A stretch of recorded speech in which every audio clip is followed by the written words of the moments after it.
Hi guys, welcome to Talk About It Tuesday.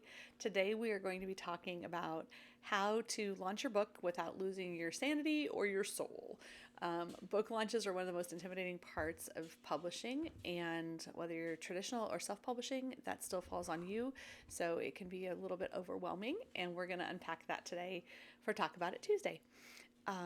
I do want to mention this is a little bit of a prophetic teaching because I'm moving into this season myself, working on launching my book as well. So this is all real time for me also. For the purpose of this conversation and this training, I want to move away from the book launch idea because it tends to make it sound much more complicated than it is.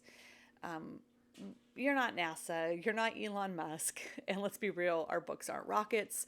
So we're going to kind of set that idea of launching and rocket stuff aside for this, and I'm going to go a different direction with it. Because what we're really doing is we're inviting people to care about your story, your message, your words. And that takes time, strategy, and a little bit of creativity, right? So instead of thinking like rocket scientists, what I want us to do is think like gardeners.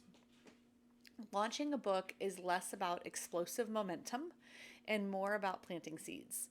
And then we're going to tend what's growing and show up with patience and presence, even when it's slow or maybe gets a little dirty. So if you want fruit in a garden, you need to have a process and probably a watering schedule. So that's what we're going to talk about today. I'm going to break it down into some different seasons of launching. The first one is the pre-launch season. And that can be anywhere from 6 months to 3 months before your book goes live. For some of you, it may be even a year out. It just depends on what your timeline looks like. So this is kind of that prep and plant stage. Before we harvest readers, we have to plant the right seeds and then water them with consistency and care. So my approach to this is you don't want to just post surprise I wrote a book and then expect a stampede because you're going to be really disappointed. In the seeding phase, it's your focus is on like this quiet, consistent visibility. And that's going to be really important to nourishing those seeds that we're planting, okay? So some key actions during this pre-launch stage, you're going to establish your platform. If you already have a platform, this is where you want to refresh it. So when I talk about platform, I mean your website, your email list, your social media accounts. Get them clean, get them branded, and get them ready. So that's what the first thing you're going to do during pre-launch. The second thing you want to do is start that breadcrumb trail. You're going to share glimpses into your writing process, maybe character sketches, the rabbit holes that your research has led you down, or even some accidental theology that you came up with in chapter 8 and you realized, oh, that's not right, and you had to fix it. Those kinds of things are going to connect with your readers. So you're making this breadcrumb of interest trail. And in doing this, you're going to start building a light effort on building your audience.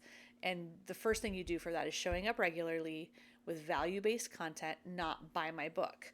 Since your book isn't out, it's a lot easier to do this because you don't have the book to promote yet. So if it's your first book, especially if you have other books, you kind of have to weave it together. But the value-based content is where this is going to start.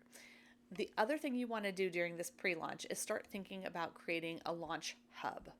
This is for you, not anyone else. This is just for you to start thinking through the things that you need to do in order to launch. So for this, you can use a document, a Google Sheet. I know a lot of writers use Trello. They create boards. I use ClickUp.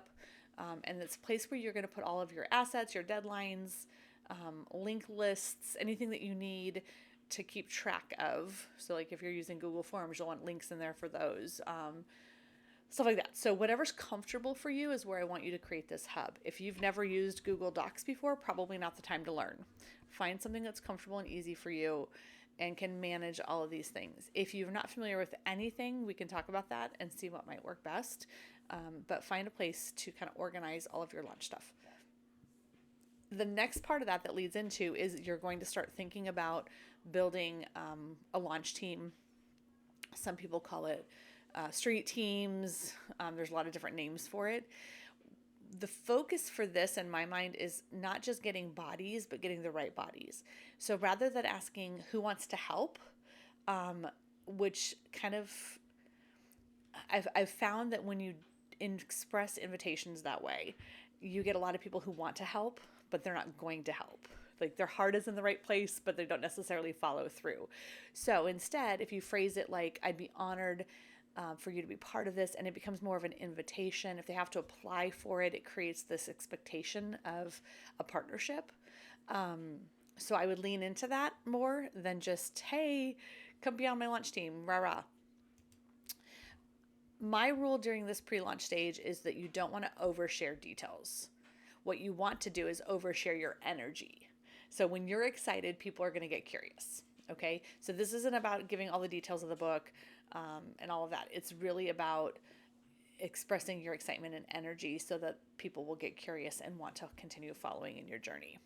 Okay, so that's pre-launch. Mid-launch, this is going to be 3 months to about 3 weeks prior to launch. And we're going to call this the fertilizing season. We're going to fertilize those seeds we planted. Once they're in the ground, we got to tend to that soil. So we're going to do this with sunlight, and our sunlight is our stories. Okay, we're going to do it with a consistent, steady presence, just like the sun. They need a certain amount of sun every day. Our fertilizing comes from being present and having that consistency also. So this is when people need to start hearing about your book a lot. And I know that's not always our favorite thing because it feels salesy. So what we're going to do is we're going to talk about how to do it so it doesn't. Rather than shouting, look at me, look at me, look at my book, woohoo, which you can do occasionally. But rather than being that being your consistent marketing message, I want you to be strategically storytelling. Storytelling is what we do as writers. So when we look at marketing from that lens, it makes it a little less overwhelming, a little more easy to digest for ourselves because I know how to tell a story. I know how. So when you look at your social media or your emails or your website copy as a way of doing additional storytelling, then it kind of shifts that perspective and takes the pressure off a little bit. So during this time, that 3 months to 3 weeks, you might do your cover reveal. And again, make it a moment, make people feel part of it, ask for reactions. I've seen people do it a lot of different ways. You could do it where the part of the book is covered with like a banner and they can't see the whole cover. Sometimes people will show just the graphic and not the title and be like, what would you title this book? Or they show the title and what images come to mind. And so you can kind of piece it out and make it a series almost of sequential posts. Or you can just do a grand cover reveal all at once. That's fine too. But make it a moment. Don't just let it be an afterthought or throw it out there. Be really intentional because that is a big kickoff for your launch. You're also going to start leaning more into teaser content. This is where, while you might do some quotes or things early on in that first pre-launch, this is where you're really going to be intentional. You're going to choose quotes from your book or excerpts from your book that are very reader-minded and will want to pull them in. You can do chapter titles even with fun commentaries. You can start to share some quotes of what early readers are saying. Anything that's a non-spoiler, if you're writing fiction, you could do something, you create like fake character posts on Instagram or make it fun. Things that are not spoilers that don't give away, the plot twists and the transformation, things like that, but create that interest, that breadcrumb trail. You can also do behind the scenes posts here as well. Continue with those about your struggles, your surprises. I didn't realize that I had to do this step. Well, that adds 2 weeks or whatever, I make it fun and playful because that's my personality. Make it match your personality. You can share even sacred moments during your writing where God spoke to you and was just with you and present. If you're writing a more serious topic or, devotional, that kind of thing, it might be more about the spiritual journey that you had writing the book.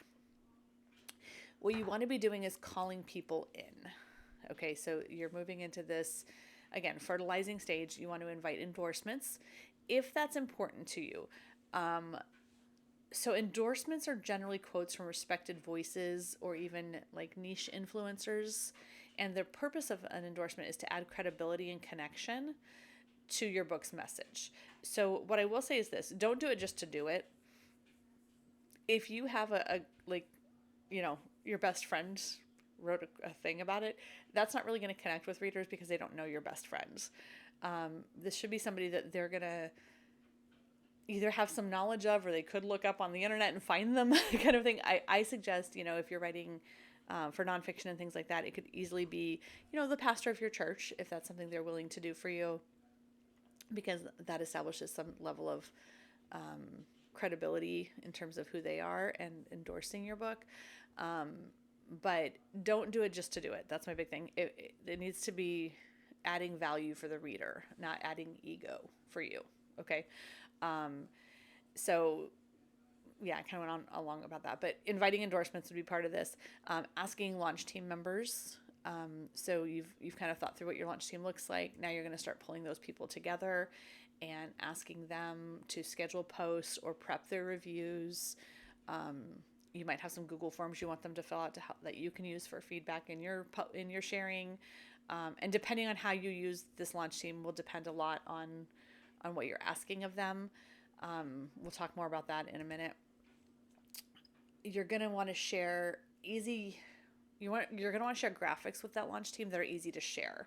And give them sample captions. People don't always know what to say. So if you say, hey, you could say something like, and then they can put it in their own words, or they could use exactly what you wrote, that will help them be more likely to actually share the graphic that you've created. So I guess for this part with the launch team, think of it as like your book baby shower this mid-launch season. You're throwing a baby shower for your book. You want to celebrate that it's coming. Skip the diaper games because that's not really relevant. But you want to lean into this idea of prepping and being excited about what's coming. So it's kind of like the baby shower. All right. I'm trying to think. One other thing I'll say about launch teams is I've seen them work really well and not well. And it has nothing to do with the book. It has nothing to do with the author. It has to do with the people on the team.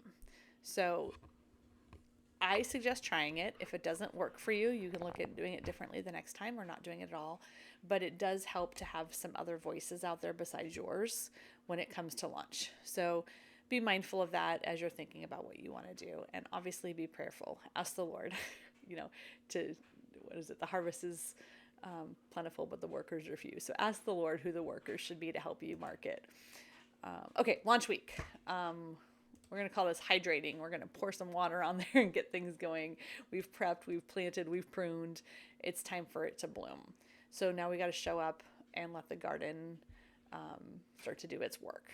Okay, so during launch week, it can be easy to want to pull away. You feel like you've been in everybody's face for a while. Now the book is out. You kind of want to just back up.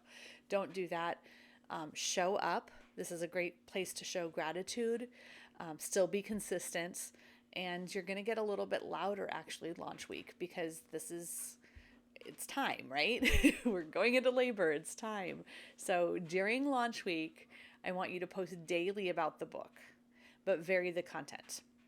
So a couple things you can do in those couple weeks leading up. So launch week is actually like the week or two before, depending on what your timeline looks like. Post daily about the book, vary your content.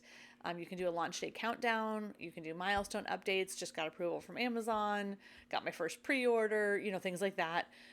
You can start posting reader reactions if you had early reader copies out. You can continue to share behind the scenes stories in this next stage. You can start doing what people are saying or what early readers are saying posts. And when you're doing those, don't just look at your launch team people. Look at your editors, look at your beta readers, anybody who's reviewed your book and given you feedback. That's quote worthy. If you don't want to use their name without their permission, that's totally okay. You can just say early reader. You can say, beta client, whatever. You don't have to give their name if you're not comfortable doing that, but you can use those things they're sharing with you, especially if they're sharing them publicly on social media. Launch week is also a really good time to go live. I know this may be uncomfortable for some of you, but it's a chance to show the joy and excitement that you have in your heart. So seeing that on your face makes a huge difference. The algorithm does like a variety of content, so photos of you, lives of you, graphics, mixing all that up does help. Another thing you can do with that too is you can do Q&As. You could do a post where people can ask you questions and then you can go live and answer them. You could also do it as a post where you answer those questions. But you really want to start dialing in, especially here, to the relational aspect. Make sure you're responding to comments, thanking your team, posting gratitude, all of those relational things. And here's what I encourage you to do. I think this is really important. It can be overwhelming the week of book launch. There's a lot of details and things that you're dealing with. So set your boundaries ahead of time. With intentionality, you can actually schedule all of the posts for that week or two ahead of time, except for your lives. That would be probably the only thing you couldn't do that with. And then block off your downtime. It's launch week, and I don't want it to turn into burnout boot camp. Okay, so by blocking off your downtime, I would say if you've got everything scheduled, except your lives, maybe go on an hour a day to engage and respond and all of that with people who are reading, following your page, go on their pages, but be really intentional to guard your time so that it doesn't become all consuming. I also do want to mention that launch week is not the time to pick a Facebook fight or dive into politics. You are emotionally fragile, so be kind to you. Don't go into things that are going to be emotionally triggering. All right. Book launching is emotional enough, so just let that be the focus for that time period. So we've launched. Now there's a post-launch season. This is kind of the winter part of your book. The harvest is in, but the garden doesn't stop growing or needing tending during that time. Long-term fruit comes from long-term care. And this is, to be very honest, this is where most writers vanish. Don't. Stay visible. Publishing your book's not the end, it's really the middle. The long game is the relational part.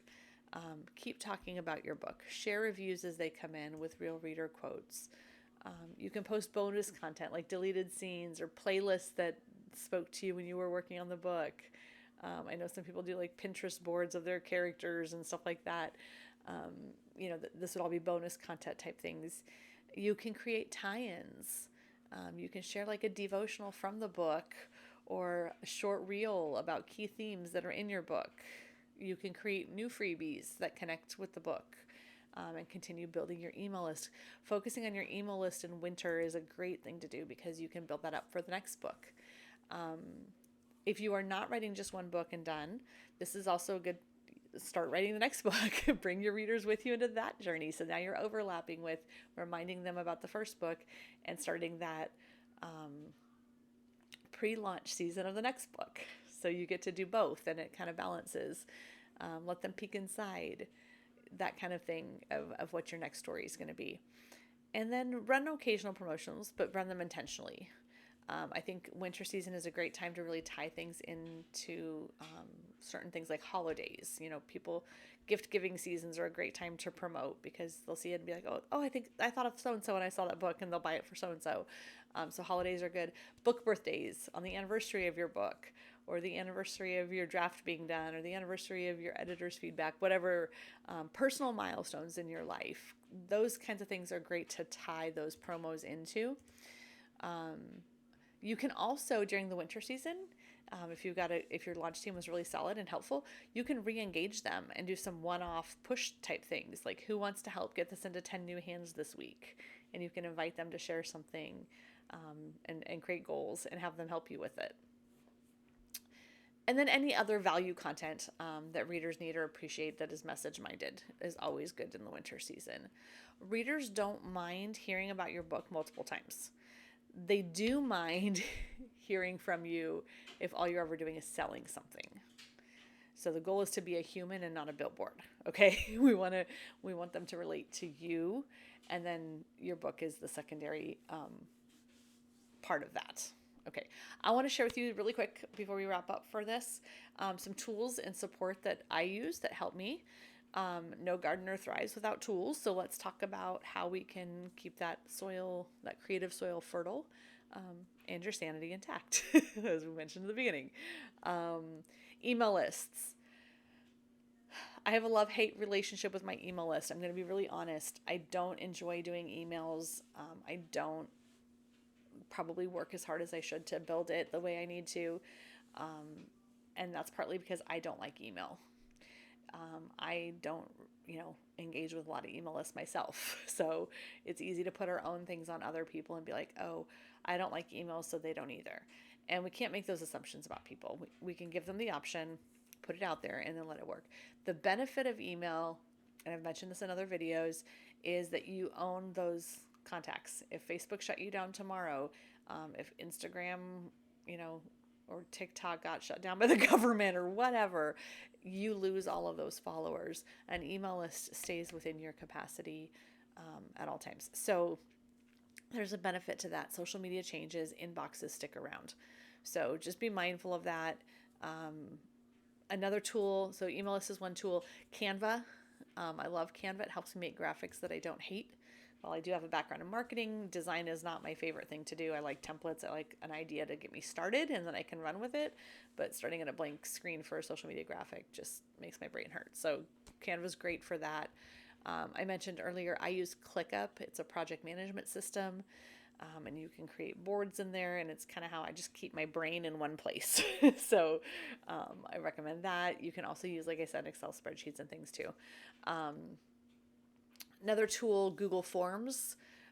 I use forms for launch team signups. I use them for feedback from beta readers. I use them for even early reviews. I'm going to do that with the next book. I'm planning to do advanced reader copies. And then I'm going to ask them to actually submit reviews to me directly, as well as post it on Goodreads and Amazon when it can. But I can at least start using that in my social media content as well. And the last tools I would mention is kind of like a little package of mine. It's prayer, chocolate, and accountability. Yes, those are tools. Fight me on it. I dare you. You may have coffee instead of chocolate. That's okay. But for me, cover everything in prayer, comfort myself with chocolate, and accountability. Having someone that I'm checking in with, who's checking in with me. My writing coach is vital for me during launch season. It's not a time to shy away. It's a time to lean in. So those are some tools that I use that may be helpful for you. Transitioning from one book to the next is sort of like going back to that winter season for a second. That's really kind of an overlap. You're going to be periodically promoting the published book while starting to pre-launch the second book. And it's like two different harvests. I don't know a whole lot about planting, and I'm trying to run with an analogy, and I think I'm going to get it wrong, so I'm going to stop because I don't want to ruin it. But launching a book is really growing something beautiful, and it takes patience, and it can get a little messy, or you get a little dirty along the way. That's okay. It's normal. I do want to encourage you that you don't need to go viral. It's cool if you do. Yay, we will celebrate with you all day long. But that's not the goal, right? You just need to show up. You need to share your heart and invite people into what God is doing through your work. That is the goal of what we do as Christian writers, okay? You're not a machine. You're a minister with a message. And so, again, I want to remind you, it's not about screaming louder. Launching your book is about being intentionally present. You're a storyteller. You know how to do this. Go tell your story. All right? Appreciate you guys. And next month, I'll see you for the next Talk About It Tuesday. All right? Have an awesome rest of your day.